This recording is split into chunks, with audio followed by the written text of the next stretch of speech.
Jaya Shri Krishna Chaitanya Prabhu Nityananda Shri Advaita Gadadhara Shivasari Gaura Bhakta Jaya Shri Krishna Chaitanya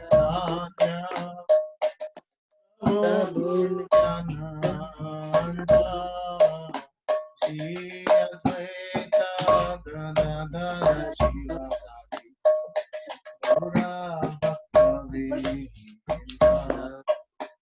Hare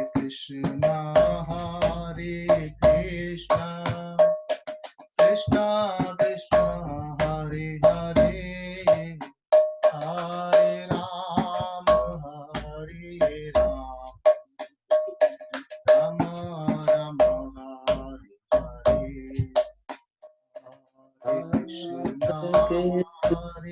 Krishna Krishna Krishna Hare Hare Hare Ram Hare Ram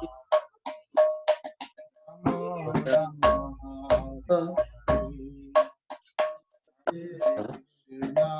Hare Krishna Krishna Krishna Hare Hare Hare Ram Hare Ram Rama Hare Krishna Hare Krishna Krishna Hare Hare Hare Ram Hare Ram Hare Krishna Krishna Krishna Hare Hare Hare Rama Rama Rama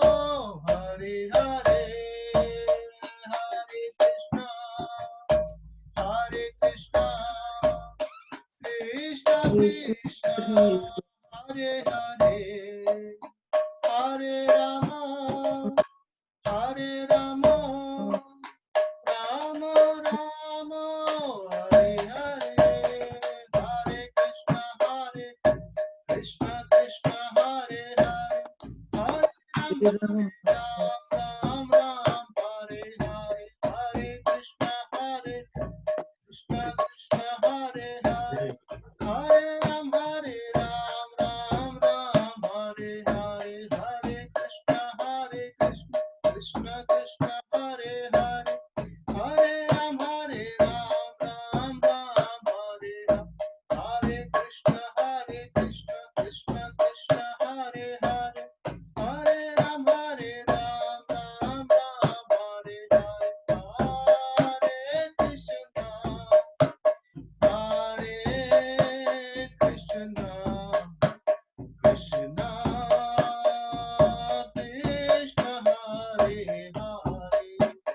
Hare Ram Ram Hare Hare Hare Krishna Krishna Krishna Krishna Hare Hare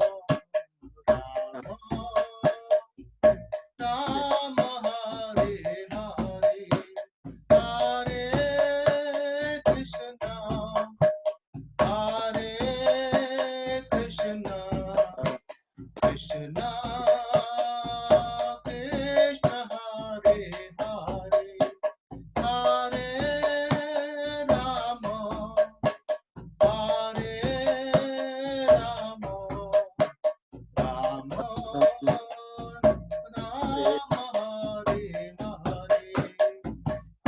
Krishna Krishna Krishna Krishna Hare Hare Hare Rama Rama Rama Rama Hare Hare Hare Krishna Krishna Krishna Hare Hare Hare Ram Ram Hare Hare Hare Krishna Krishna Hare Hare Hare Ram Ram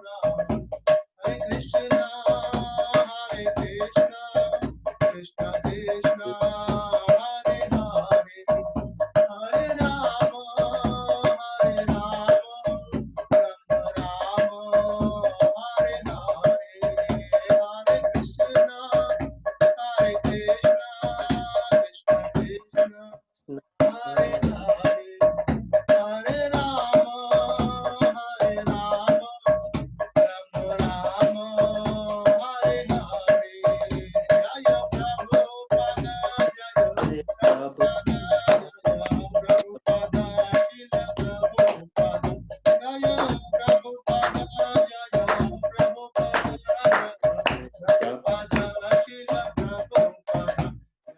Jaya Gurudev, Gurudev, Gurudev Jaya Jaya Gurudev.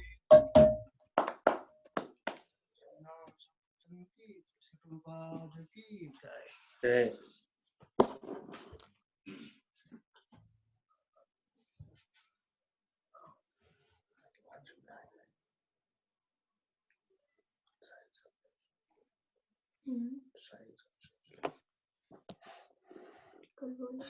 Thank you, everyone.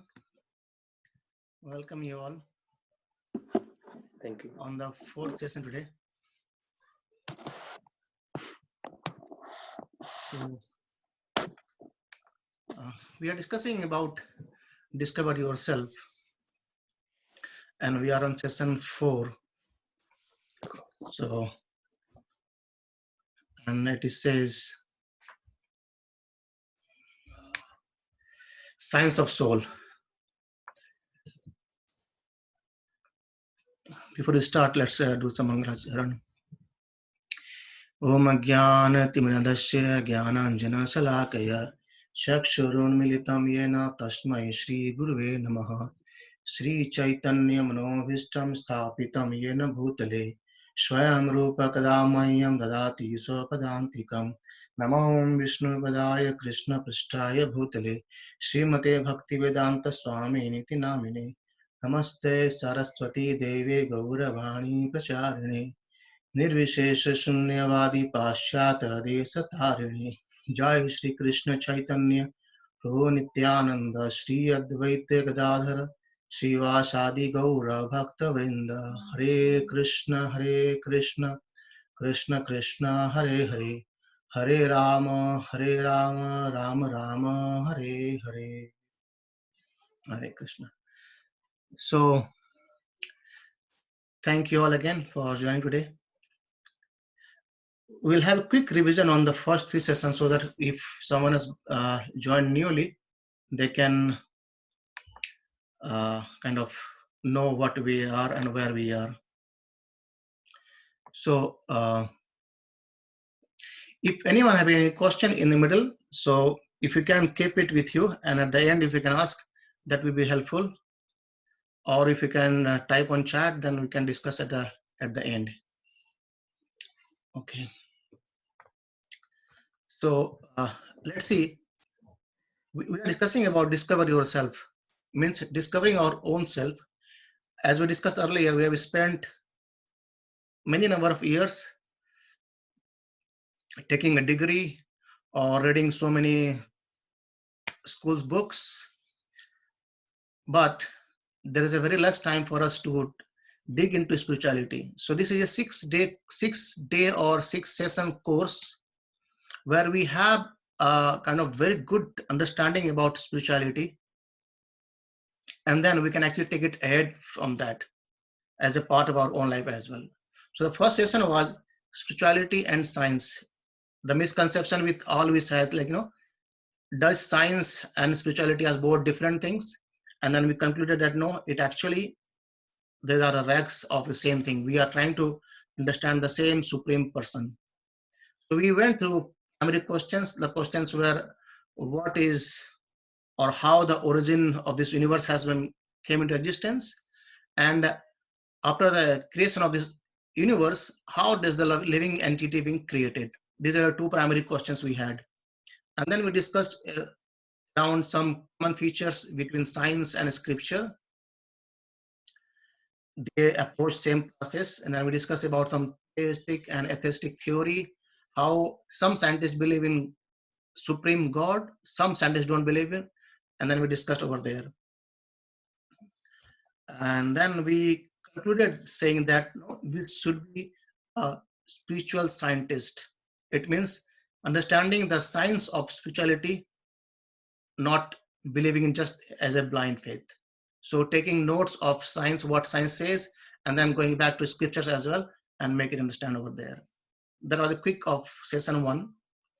And then in second session we understood how we can see God. So people are eager to see God, but we should know the process to see God. And there we discussed about 3 ways by which we acquire knowledge, any knowledge. It's not just spiritual. Any knowledge in this world we acquire by three of these things.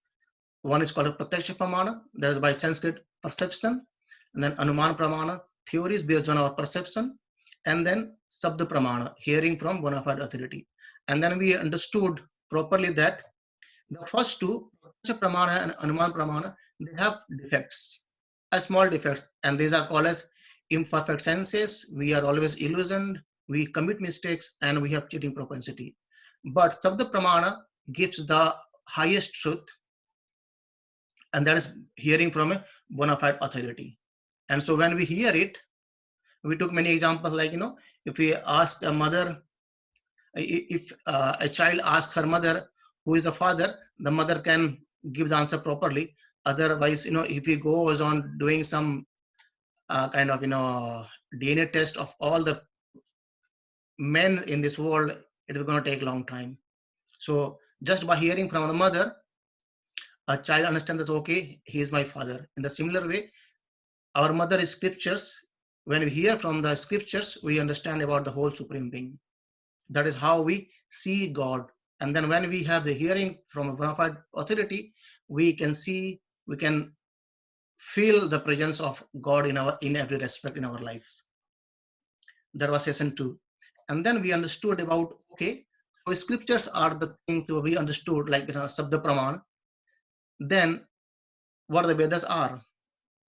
And actually Vedas gives us a privilege to our humanity. And then there we understood about the similarity and differences between human being and animals. Then we took example, ahara nidra bhaya maithunam cha, like, eating, sleeping, mating and defending are common in human being as well as animal. And then we understood that, okay, dharmo itesam adhiko vishesho. So the human being has got some special things, that is, they can inquire about dharma.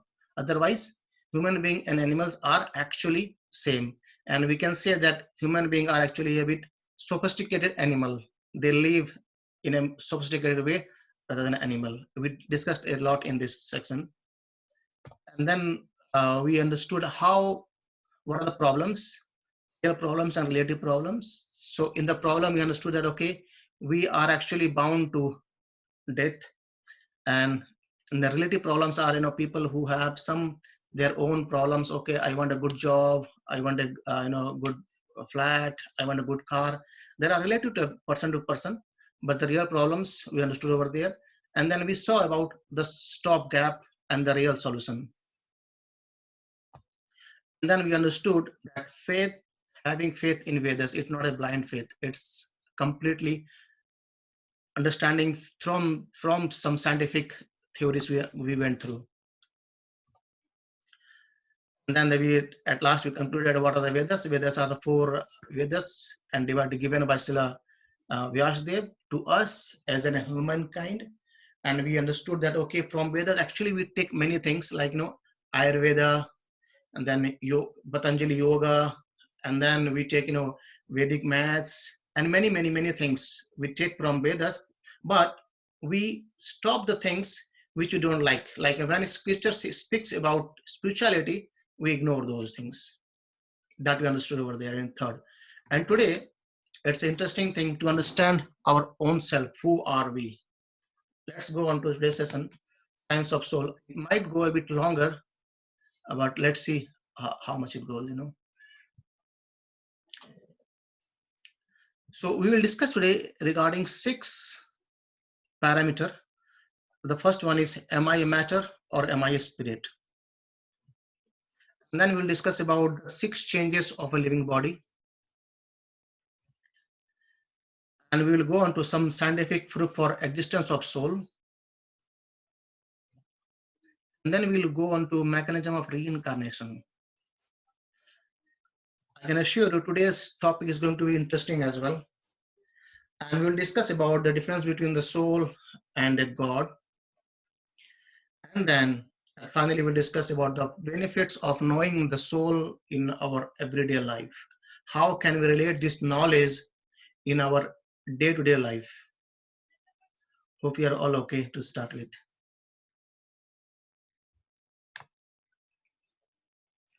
Okay, let's see.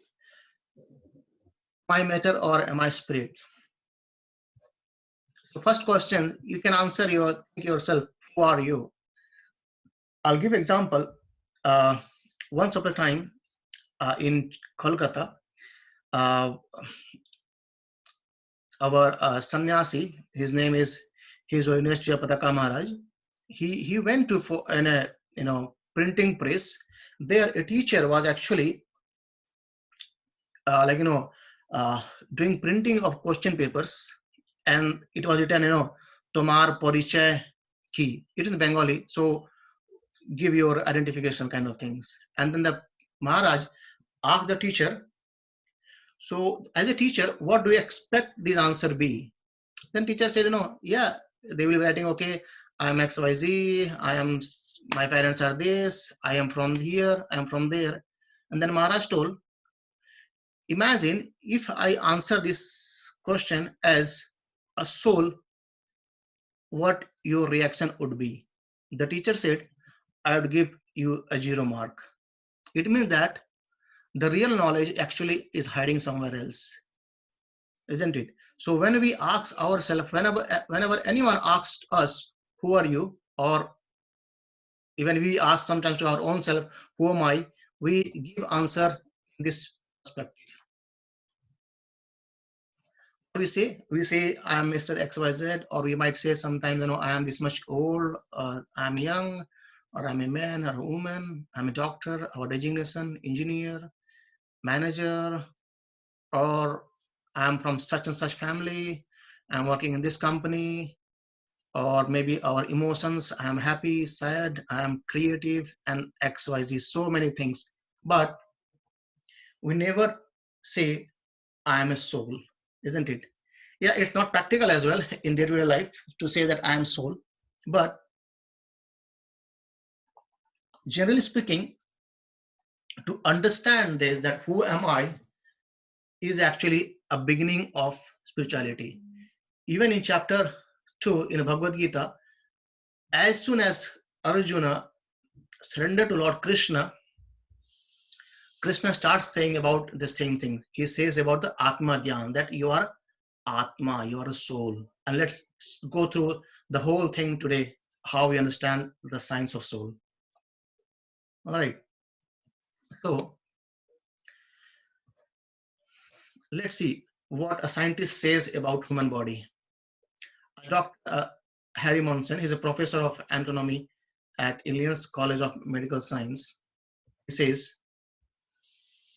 most of the human body is water. We all know as well, nearly 60% to 70% our body is filled with water. And then what he says, in a 60-pound person, there are 5 pounds of calcium, 1.5 pounds of phosphate, about 9 ounces of potassium, and some more chemicals he said about, right? And if you calculate the amount of that chemical, it actually goes nearly around 110 to 150 rupees. Imagine it. So can we say that our body or our whole thing is actually just only 150 pound 50 rupees or 110 rupees? We just a skeleton. Think a question, does it sound like you? Ask yourself, is this the essential stuff of your identity? If we say this, take this point of science, let's take an example. Let's suppose one of friend, I won't say it would happen, but let's suppose someone has a accident in the roadside, right? And he is driving a Mercedes Benz, very posh car. And what do we do normally? So as aspect of science, we are just of a couple of 100 rupees. So do we think that we will take car or the Mercedes Benz because it's so expensive to the garage first, or we'll take the person to the hospital first?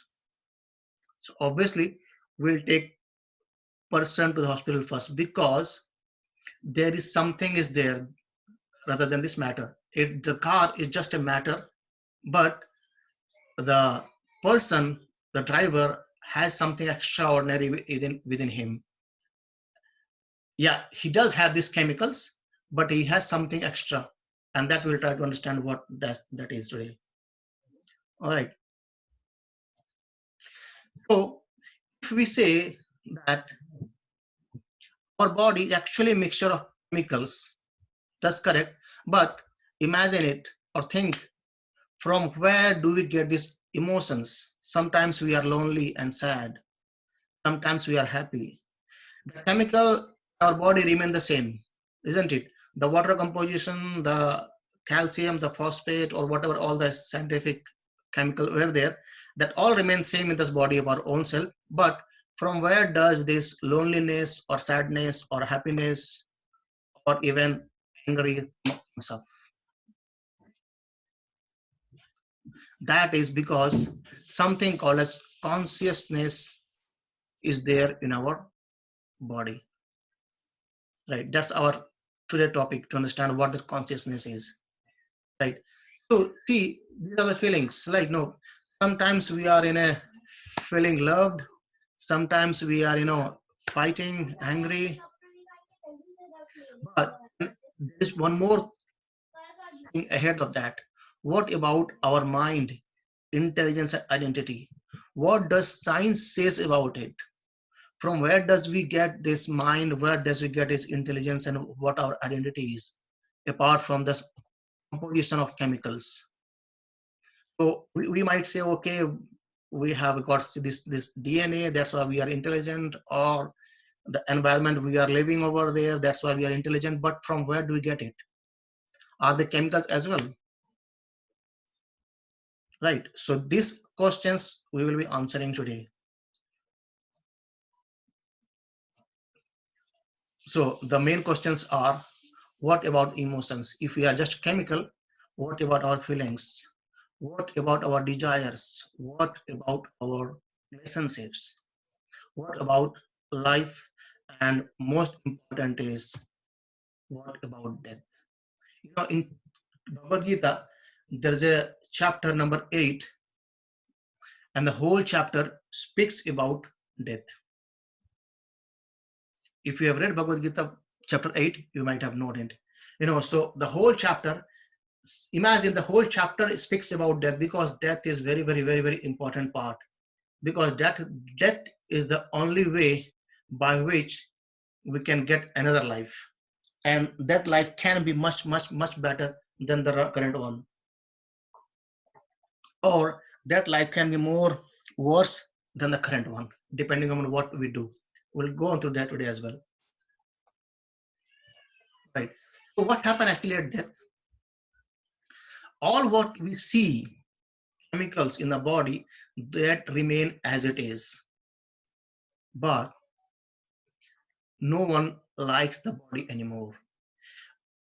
In a long back, not now, maybe in a couple of years back, actually I was reading listening a lecture here. There it says, a couple went to Bangalore, and they were in a hotel, and somehow the husband of the lady, he got heart attack and he died.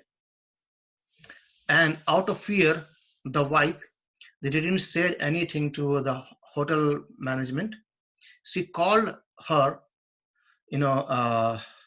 family doctor, and the doctor was in Mumbai, and told her the whole story. And the doctor said, okay, at least live with that right now. I'll try to come, conduct some doctor to get over there. But meanwhile, the lady left that body in the room, and she left in another room until the other doctors came up to see her. So imagine it, the same body with whom they were living for many years. Now the lady don't want to be with that body. Why? As we see the chemicals, the first point, we see that everything is there, everything is lying there, isn't it? But something is gone.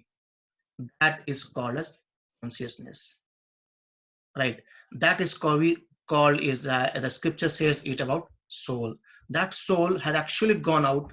Rest everything is there. The body, as for the scientists or the doctors, the chemicals are still there, and they are not wrong, still there, but something has gone. That we call as consciousness, right?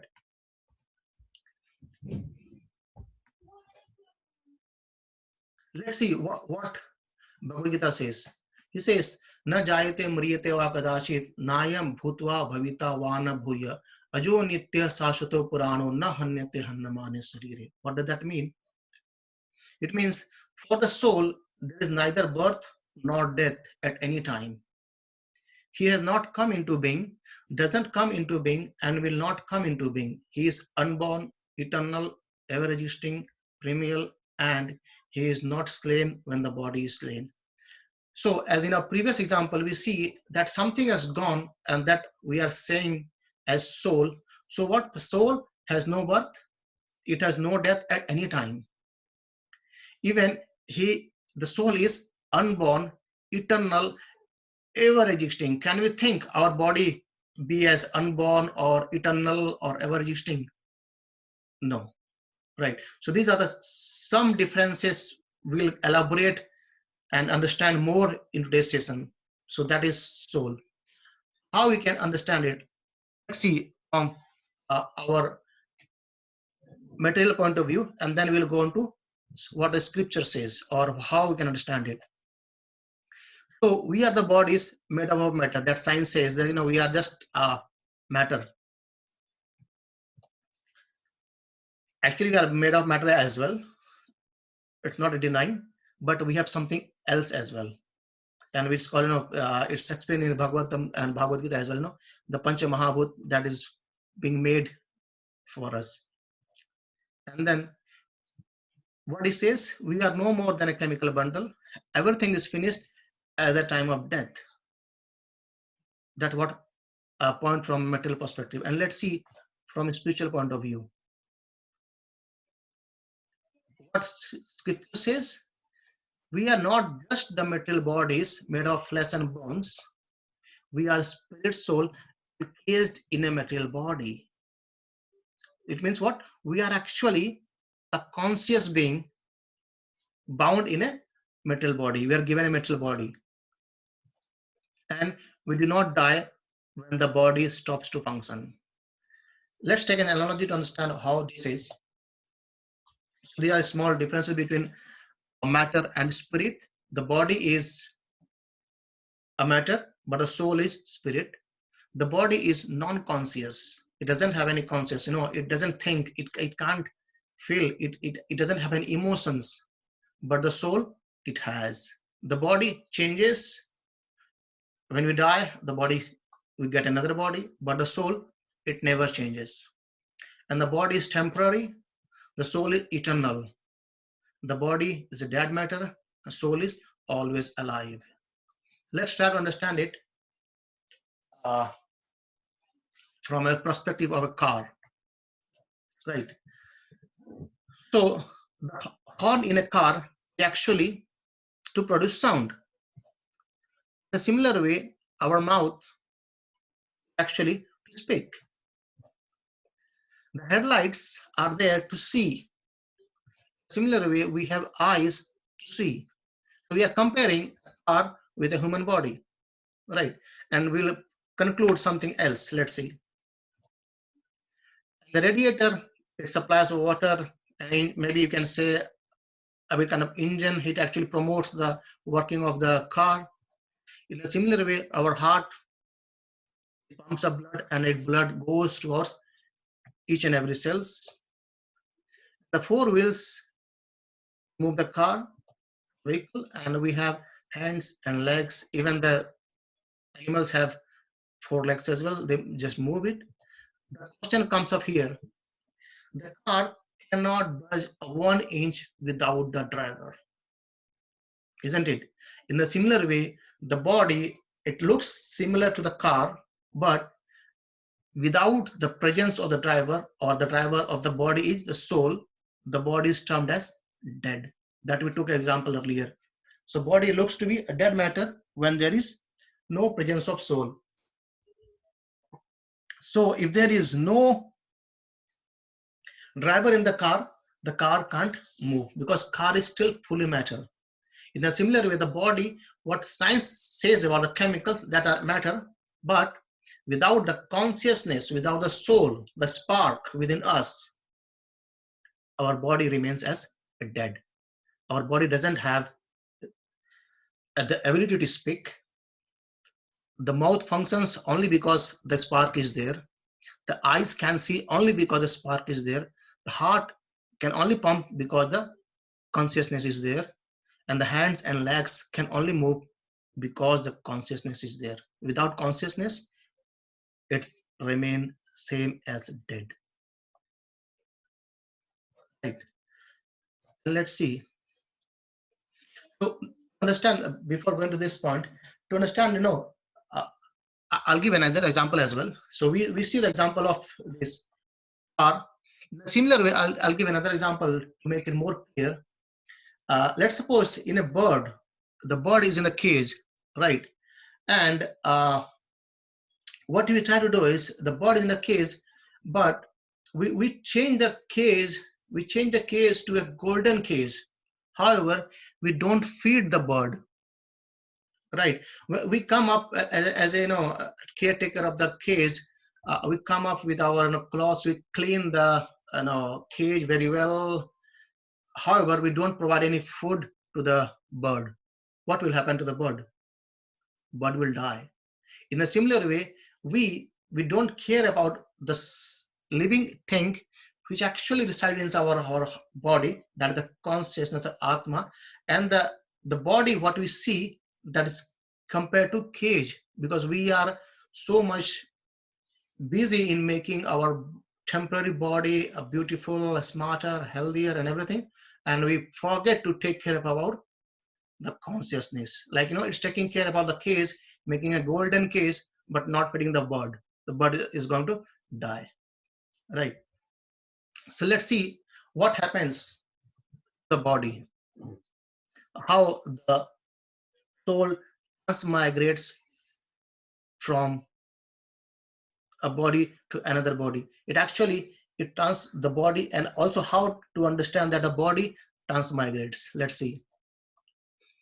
So it being said in Bhagavad Gita as well, every living body, be it a human, animal, bird, tree, reptile, or any other living body, they undergo 6 changes. They undergo 6 changes.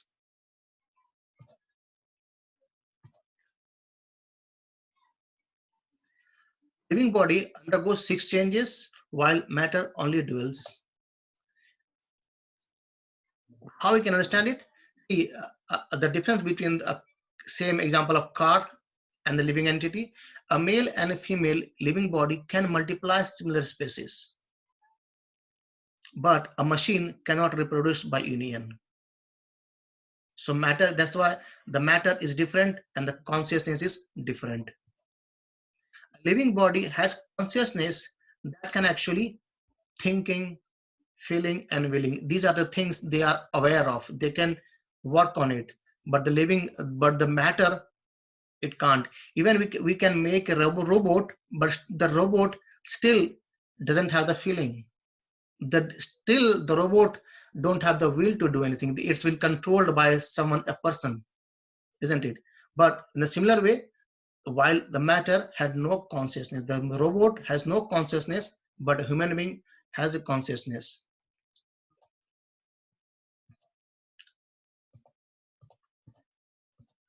So these are the 6 changes that takes place in human body, not just in human body, in every living species. It takes birth, it grows. We all know very well about this. It maintains. I mean, we go into our youth, and then as an to take an example, we marry and produce our byproducts, and then we go into old age, and then at the end the body dies. So these are the 6 transformations happens to each living entity, maybe it a human being or animal or bird. Even it happens same to trees, reptiles, and any whatever you can think of living body. These 6 changes, right?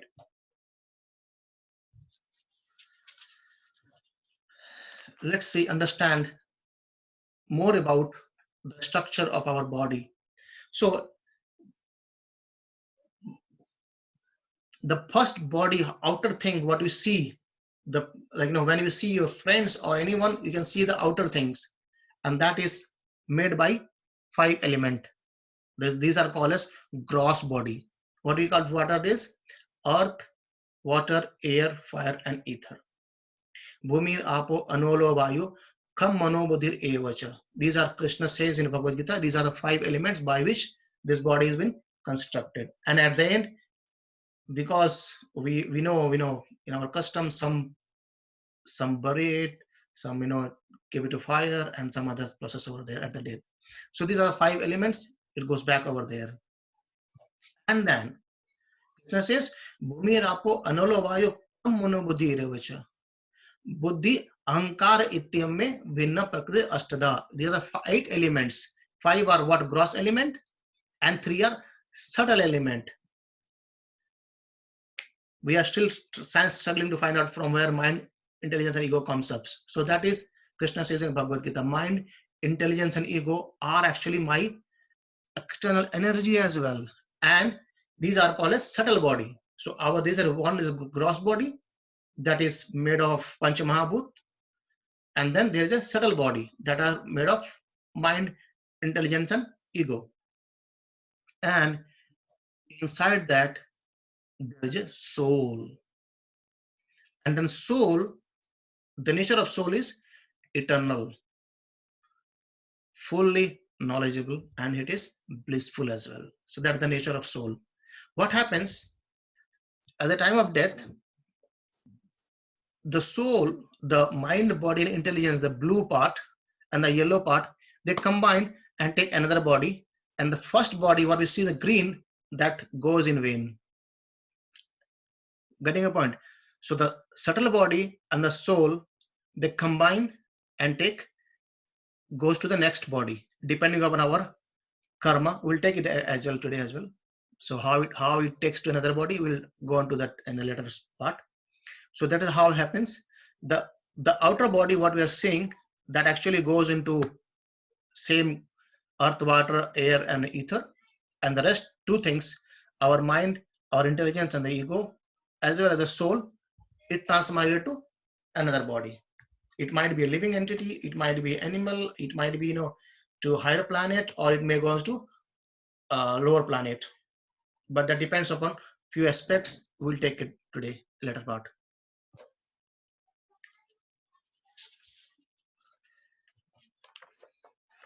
So let's see some scientific truths about the soul. There are a couple of things how we can understand about, we can use our common sense. We'll go into each part one by one, and then we can use our consciousness, because as you discussed, the matter cannot think, the matter cannot feel, the man cannot will. So these are called 3 parts of consciousness: thinking, feeling, and willing. And everything goes in between. We think about our emotions, we feel up to some good things, we desire to do a lot of things in our life. So that's why we progress over there, and we'll try to understand it towards intuitive understanding. And then we'll go on to scientific knowledge of, it's called as near death and out of body experiment, NDE and OBE. And then interesting topic we'll go on to as reincarnation research by scientists and what scripture says. So let's see, common sense. It's very common that we discussed the example we took. The lady has lost his husband, or her husband, in the hotel. In a similar way, it's very common sense to understand that actually something was there in the body which actually went off. That is called as soul. It says, Dehino Ashmini yatha dehe koma rayomanam jara tatha dehanta praptis dhiyas tatra namuyati. I have exited in a child's body, in a young body, and in old man body as well. And at the death, I leave this body.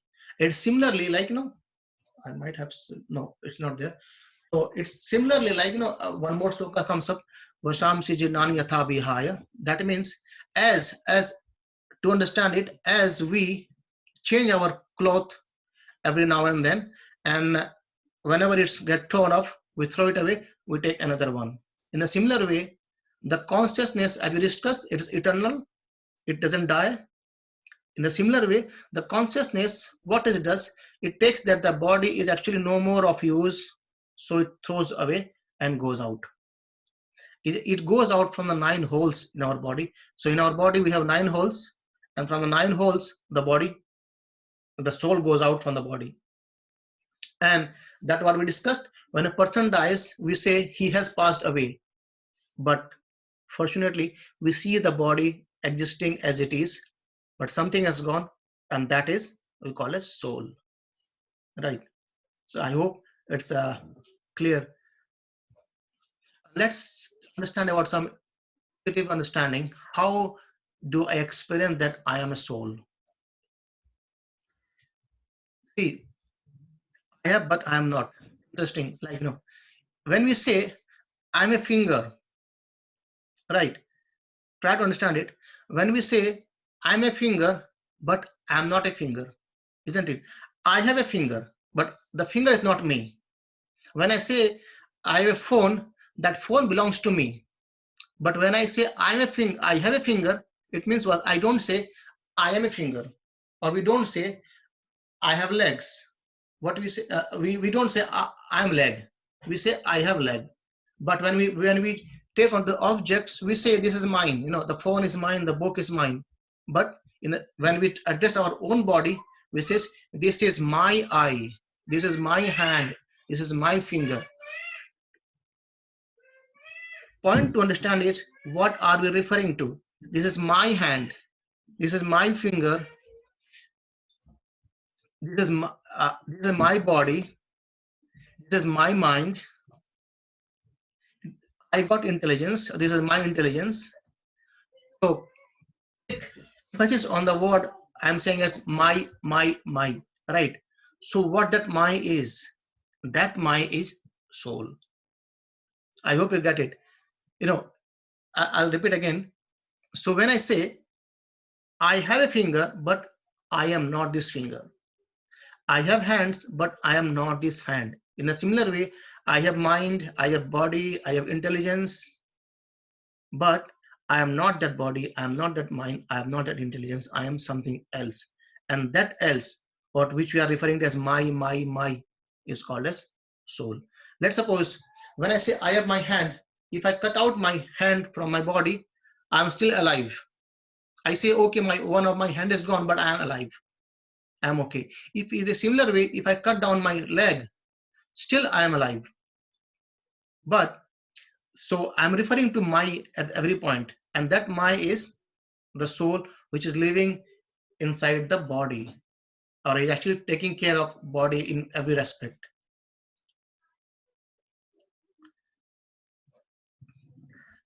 And then the consciousness, we are awareness about of thinking, feeling, and willing. We discussed a lot. It's like, I'll give example. Let's suppose, just like the sun spreads heat and light all around, the soul spreads the consciousness all around the body. Let's take it was a video, but I have just got into a slide.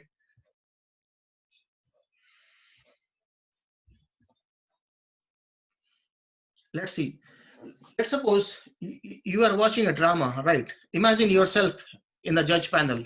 You are watching a drama, and a person is actually making a video recording of that drama as well. But the judges, because you are on the panel, you can experience the dramatic actions, maybe a sorrow or anger or love, everything, because you have a consciousness, and you will be able to judge that who was a good actor, or was the drama was nice or not, or anything else. Maybe you can take an example of any realistic competitions, isn't it? The panel judges, they judge it. Okay, he is a good actor, select it or reject it. At the same time, there is camera recording goes on, but that matter or camera has no experience of the emotions. The camera cannot say that okay, that person was happy or he was a good actor. Nothing. Why? Because that camera has no consciousness in it, and that is why the camera won't be able to judge. So in the similar way, if we think ourselves as only body, because body is matter, then we'll fall into category of camera. But as we can experience, as we have the ability to judge, that is why we have some extra thing rather than matter that we call as consciousness or soul. And this is actually an interesting thing, near-death experience or out-of-body experience. So it is being, I'll put a slide, the doctors,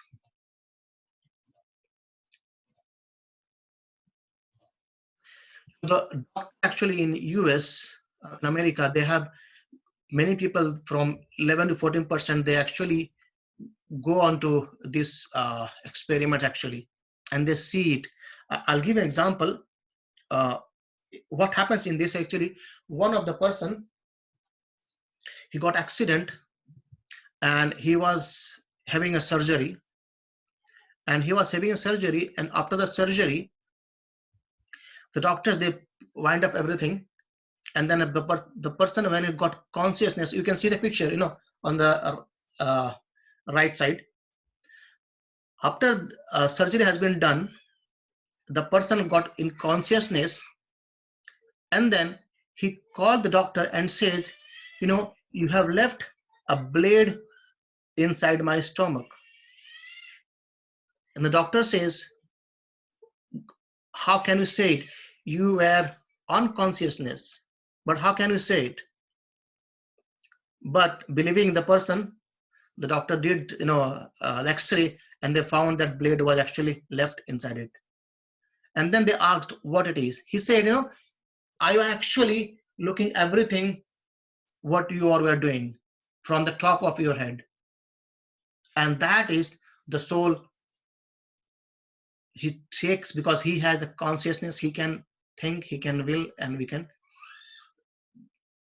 we have actually the same examples we had in our ISKCON family as well. One of the Maharaj, His Holiness Satchidananda Swami Maharaj, he had some kind of surgery, and after he got consciousness, he told the doctors, please do not talk about golf while you are operating some person. And the doctor, they got astonished and said, how do you know it? And then the Maharaj told, actually, I was listening because the consciousness, it was there, and I could listen your talks about golf while you are doing surgery for me.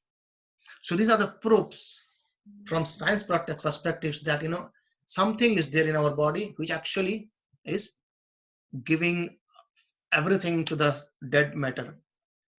Without that, we cannot even move a single inch. So these are the notes from, if you want, you can go on to Google and search about near-death experiment and out-of-body experiment. So that happens, and that's fact. And still science is figuring out how to do it, but the scriptures provide the information about it. And an interesting thing, you can go on to search for Dr. Ian Stevenson. He's actually professor, psychiatrist. He has done more than 3,000 cases understanding about reincarnations thing. So this is a picture of Shukla Gupta. It's in somewhere in India. And this lady actually, after her death, she got another body in a birth nearly 10 miles away. And after just 1.5 years, like nearly 2 years, when she starts speaking, she was always wanted to go to a place.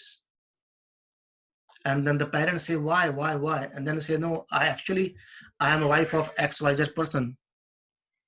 And then out of curiosity, because she was forcing every time, then the parents try to investigate that is someone living in that village with this name. They found yes. So they took the girl, the 3.5 year, 4-year old girl, and imagine it, the parents, they haven't been there before, and the girl, 3 years girl, she could take them to right home and knock the door.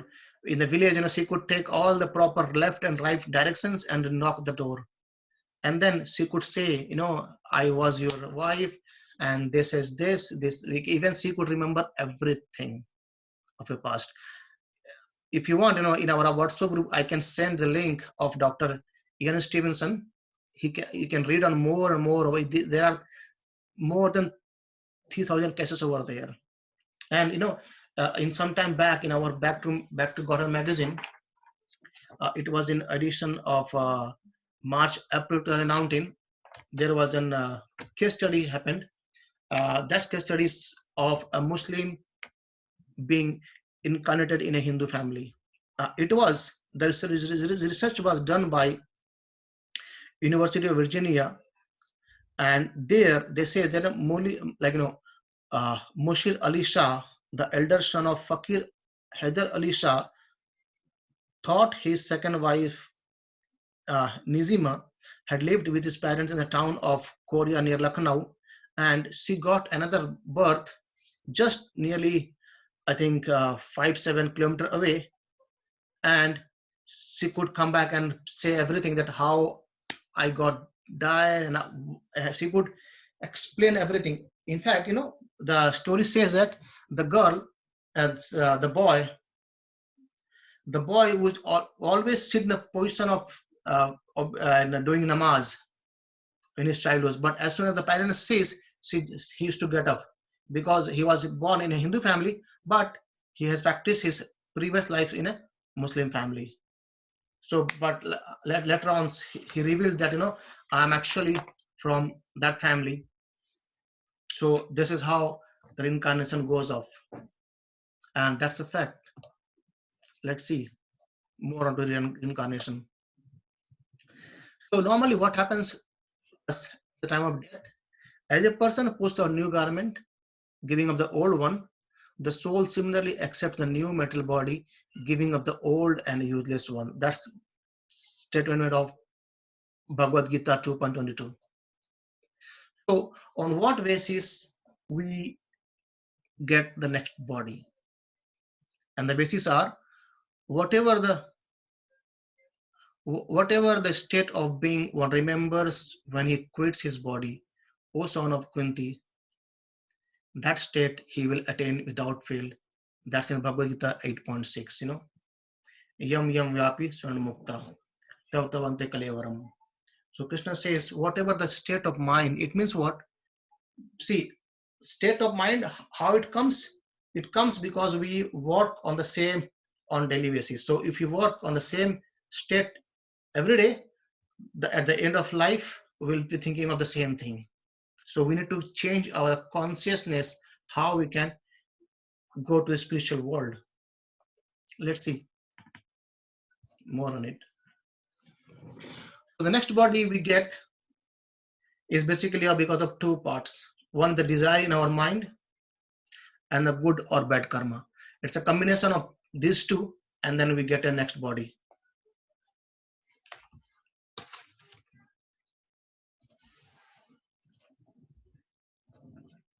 Sorry. So what happens? So let's go into a bit on karma. So this is bad karma. So when we ignore good God laws and engage in sinful activities with impure mind and senses, we degrade ourselves down to animal bodies. Just imagine it. As I said, we have the living entities, animals as well. So these are the way how we degrade ourselves. We have got a very nice, luxurious life now, but if we ignore the laws of God that made in Bhagavad Gita or Srimad Bhagavatam, and we are engaged ourselves in sinful activities, then we will degrade ourselves. So our next life can be horrible. And what our sinful activities are? Bhagavatam says meat eating, intoxication, gambling, and illicit sex. So what happened in Bhagavatam? It's been said that Kali, Parshit Maharaj was about to kill Kali, but Kali surrendered himself to Parshit Maharaj, and then Parshit Maharaj, as he was king, and someone has surrendered. The earlier ages they had their rules and regulations for fighting as well. So he excused him, and then then Kali asked, "Where shall I go and where shall I live now?" Then Parshit Maharaj says, "You can go and live there where the people will be engaged in meat eating, intoxication, gambling, and illicit sex." He says, "Dyutam panam striya suna, yatra adharmas chaturvida." These are the 4 places where adharma will live. So, and what happens when we do some good karma? When we engage our life in austerity, in humanity, in sacrifice, doing some spiritual knowledge, associating with saintly persons, we elevate ourselves to the kingdom of God. Right? So these are the things what scriptures let us know about. Maybe by thinking our own self, okay, we are so much educated, we have gone through this degree, we are not supposed to read scriptures and see. These are the 2 ways how we can elevate ourselves and how we can degrade our own self. This is only we can make our next life, right? And interesting part is, if we can see, we can relate it with the current scenario. If we are enjoying having a good life, it means in the past we have done good karmas, and we can see around our nature, we can see animals, and then we can think, okay, that might be sometimes persons, but they have gone through bad karmas, that's why they are suffering in other species. Let's understand a bit about soul and God, or God we may say as super soul, because he resides in our heart as well. So God can be understood in 3 ways. That may be a different topic to understand. The 3 ways are, in a nutshell, we can see himself in our heart as a super soul, and then we can see him as a supreme Brahman or a Brahmajot, and then third aspect is Bhagwan, God himself. 3 aspects of understanding the Krishna or God. Let's see. First, he says, we are tiny controller, and God is supreme controller. So, the living entity, as a living entity, we can control, and to some extent, let's suppose, you can say, okay, normally I'll go back to our India. Normally we say, okay, the father of the house is the controller of everything, in one sense. But that father, when he goes to work, he's been controlled by his boss, and maybe his boss is a manager, and that manager has been controlled by some senior boss. In the similar way, controlling goes on, but no one can say that I am the supreme controller. But God or Krishna, he can claim that I am the supreme controller, right? That's why we are a small controller, he is complete controller. As a human being, as a scientist, we may say we have advanced, and we can say, okay, the man can put satellite into orbit, but the God can float millions of planets in the orbit. We discussed, I think, in a previous session that, if a scientist has to kind of check and judge the satellites being at his own laboratory, in a similar way, Krishna being in his own planet, Golok Dham, he can actually control all these floating planets with his power. And then we can say, okay, the man can create 100 stories building. What about God? Can he do it? God can create millions of universes. And creating universes we cannot imagine as well. I think I gave you example earlier, maybe like, once Newton has made a sample of universe, a sun and solar system, not universe, solar system, sun and all the planets revolving around, and he has a lever. If you pull the lever, everything will rotate here and there. And one of his friend, a atheist friend who doesn't believe in God, he came up and said, Newton, who did made it? Newton said, no, it just came by chance. After a couple of times, his friend says, please tell me who made it. Then Newton said, you cannot believe this simple small model, which actually in one corner of my room is being made by chance. If we think that someone has done it, someone has created it, then how can we say, or how can we believe that this whole cosmos, which is so complex, is not being controlled by someone?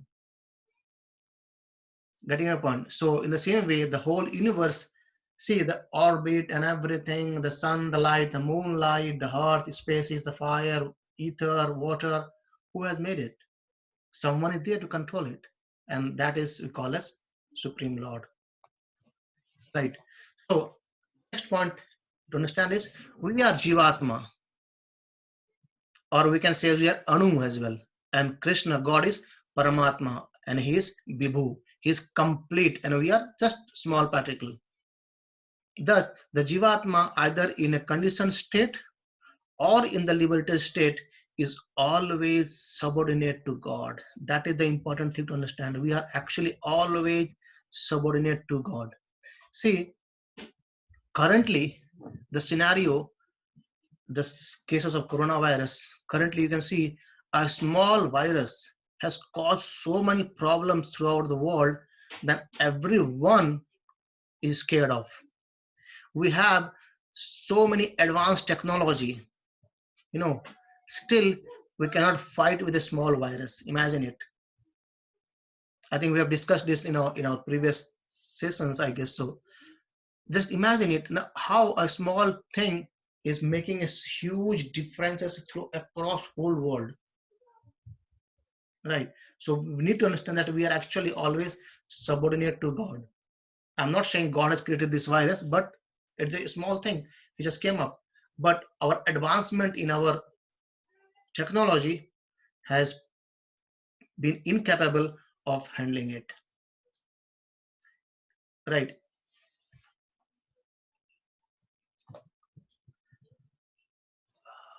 Okay, so let's go on to see what soul is.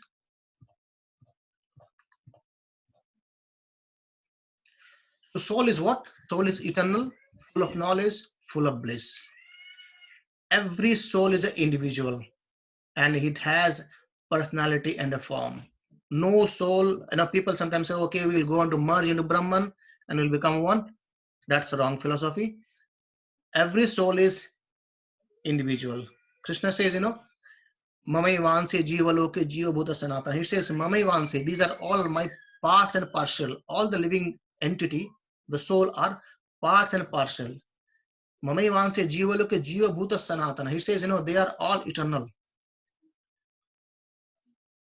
And then we are actually situated in the region of heart, and that person is inconceivable. It might say, okay, if I don't see, I don't believe. There are many things which you don't see, but you have to believe. You can't see your mind, you can't see your intelligence, you can't see your anger, but you have anger within you. You can't see your love, but you have love within you.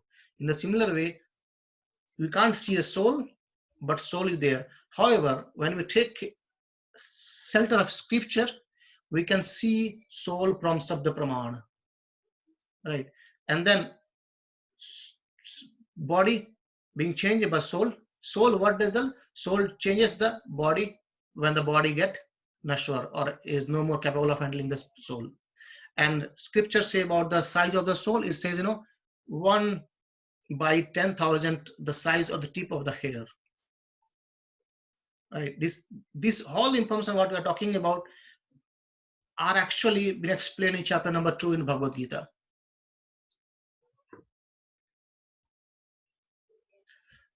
We are very near, and it is indestructible. We saw it. No one can cut it. No one can dry it out. No one can cut by weapons.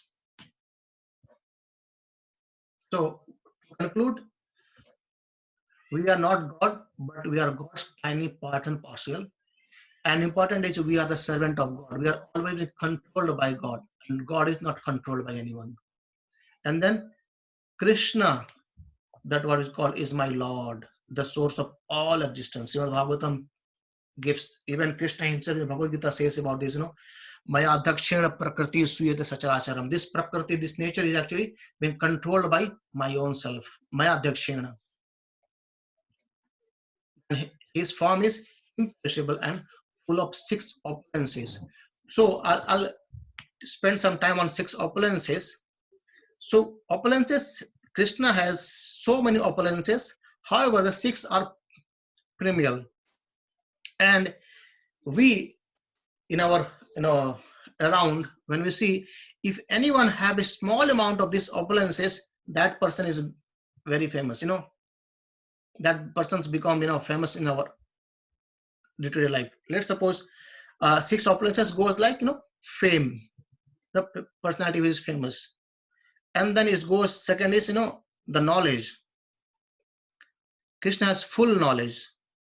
If someone in our around, when we see someone is full of a bit more knowledgeable person, we respect him. It doesn't matter how he looks, but he is a bit knowledgeable, we respect him. Strength.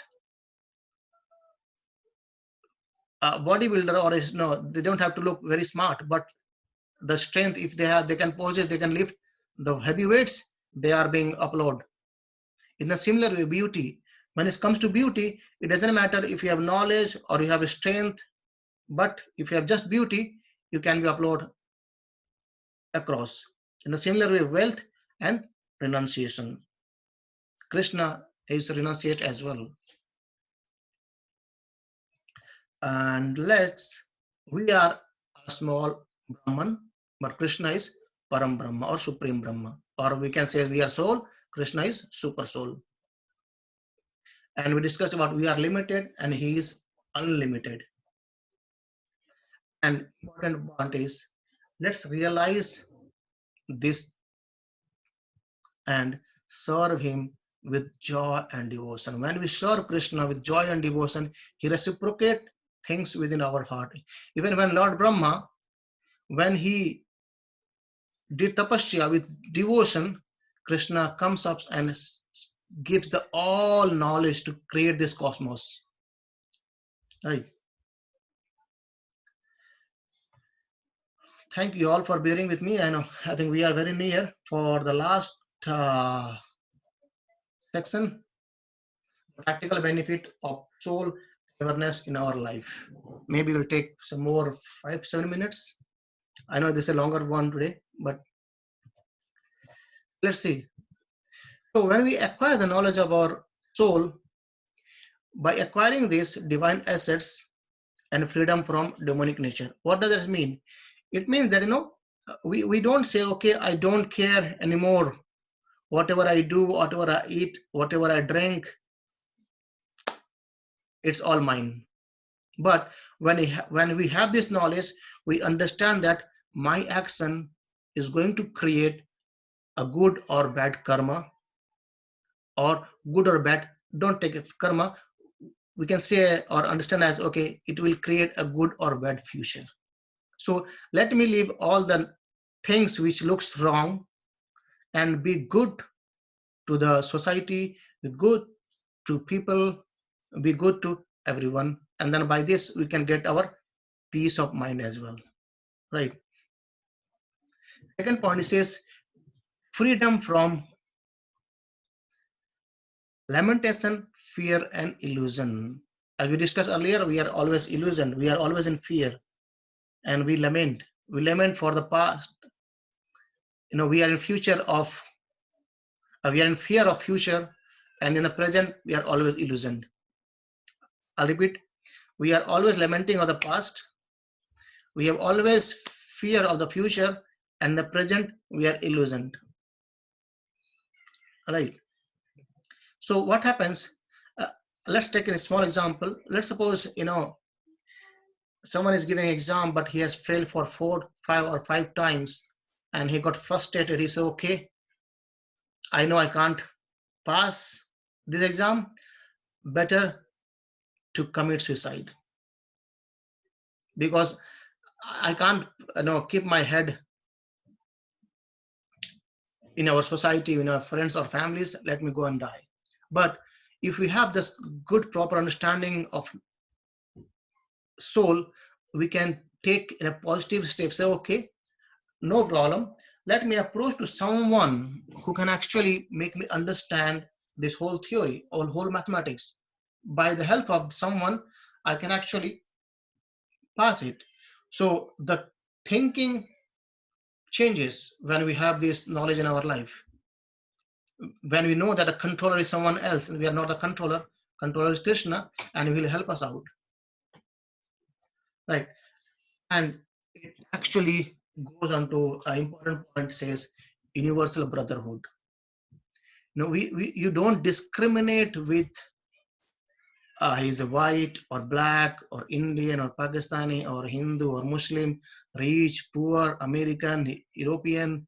There is no this thinking comes up because that this body is somehow he has got it because of some factors, but inside that a soul is there, right? And that way, if you see in our ISKCON family, we have all the members from UK, from Europe, from even from in Pakistan also we have ISKCON temples. There people they chant the holy name. There we do Rath Yatra. So when we sometimes you go to YouTube and search in Mayapur, you can see many people, maybe Jewish, Germans, European, UK, Indian, they all are putting hands in air and they are dancing in front of Lord for the pleasure of Lord. That's how you generate the universal brotherhood rather than being envious. And then as by these three things, when you practice these things, you start to develop some positive in your own self, and that thinking of your attitude to our life gets changed. You tend to help more rather than going away. When we see someone, people, he's intense, you forward your hand, help him out in many ways. See, currently the situation in India is worse. People are not getting any food. But if we have read the ISKCON society, they are giving lakhs and lakhs of food across the India every day. They are cooking and spreading, feeding the people as well. So that's how you get universal brotherhood. You get the positive outlook and attitude towards the life current situation. They are risking their life as well just for the people of humanity. In the similar way, the art and science of mantra meditation, that is the essence of everything. When we meditate on the mantra given for this Kali Yuga, Hare Krishna, Krishna Krishna, Hare Hare, Hare Rama, Rama Rama, Hare Hare, we can understand the concept of soul and super soul very well. So it's my request, if you can meditate on this mantra for some 5 or 10 minutes a day, that will help you a lot. And particularly using right resource or right use of the resources. You may say, okay, I have millions of pounds in my Swiss bank account. Even my son cannot take it. So I am all secured, enjoy life. But on the other hand, you can say, okay, I think, I do have money, but there are many people, they need help. maybe the cow protection, we can help to protect our cows. Is called as mother. We can protect the cows, we can make farms for the cows. They can live very well as well. So these are the way how we can use resources, because when we keep money in bank somewhere, and that might not be of use, but when we go into serve the nature, that helps more to our society, to our nations, to our own self. So I would say thank you very much for hearing patiently a long time. Today was a long session, and if you have any questions, you can please speak to me now, or information is there. You can email me, or you can actually uh, text me as well.